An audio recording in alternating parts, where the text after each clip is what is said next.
ನಿಮ್ಮೆಲ್ಲರ ಅನುಮತಿಯಿಂದ ನಾನು ಕೂತು ಮಾತನಾಡಲಿಕ್ಕೆ ಅವಕಾಶ ಕೊಡಬೇಕು ಅಂತ ಹೇಳಿ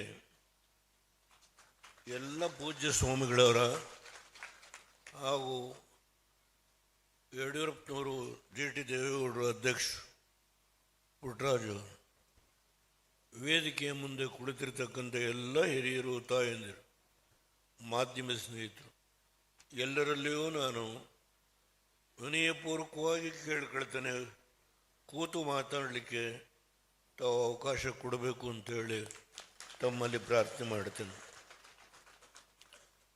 ಅತ್ಯಂತ ಪವಿತ್ರವಾದ ಕಾವೇರಿ ನದಿ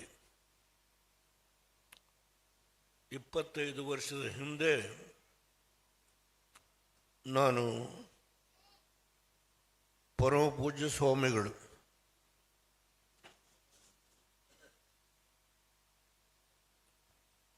ನನ್ನ ಪಕ್ಕದಲ್ಲಿ ಅವ್ರ ಪಕ್ಕದಲ್ಲಿ ನಾನು ಕೂತಿದ್ದೇನೆ. ನಾನು ಮಠಕ್ಕೆ ಬಂದಿದ್ದೆ, ಬೇಬಿ ಮಠ. ಅವರೊಂದು ಮಾತು ಹೇಳಿದರು, ನಾನು ಈ ಪವಿತ್ರವಾದ ಕಾವೇರಿ ನದಿಯ ದಡದಲ್ಲಿ ಒಂದು ಆಶ್ರಮವನ್ನು ಕಟ್ತೇನೆ, ನೀವು ಬರಬೇಕು ಅಂತ ಹೇಳಿ. ಊಹಿಸ್ಲಿಕ್ಕೆ ಸಾಧ್ಯ ಇಲ್ಲ ಇದು. ನಾನು ಈ ಮಠಕ್ಕೆ ಬಂದು ಅವರ 25ನೇ ವರ್ಷದ ಈ ಕಾರ್ಯಕ್ರಮದಲ್ಲಿ ಭಾಗವಹಿಸ್ತೇನೆ ಅಂತ ಹೇಳಿ ನಾನು ನಂಬಿತ್ತಿಲ್ಲ. ಇದೇ ದೈವದ ಆಟ, ಭಗವಂತನ ಆಟಕ್ಕೆ ನಾವೆಲ್ಲರೂ ತಲೆಬಾಗಬೇಕು. ಆ ಒಂದು ಸಂದರ್ಭ ನನ್ನ ಪಾಲಿಗೆ ಒದಗಿ ಬಂದಿದೆ. ನಾನು ಸ್ವಾಮೀಜಿಯವರು ಯಡಿಯೂರಪ್ಪನವರ ಒಂದು ಬೆಂಬಲ, ಪುಟ್ಟರಾಜು ಅವರ ಬೆಂಬಲ,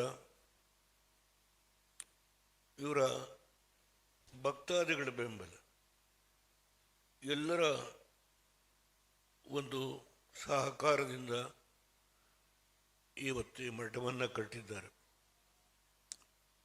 ಅದರಲ್ಲಿ ಪಾಲ್ಗೊಳ್ಳತಕ್ಕಂಥ ಒಂದು ಅವಕಾಶ ನನ್ನ ಪಾಲಿಗೆ ಸಿಕ್ಕಿದ್ದು ಸುದೈವ. ಅವರಿಗೆ ನಾನು ತಲೆಬಾಗಿ ನಮಸ್ಕಾರ ಮಾಡ್ತೀನಿ. ಈ ಕಾರ್ಯಕ್ರಮದಲ್ಲಿ ದಿವ್ಯ ಸಾನ್ನಿಧ್ಯವನ್ನು ವಹಿಸಿರ್ತಕ್ಕಂಥ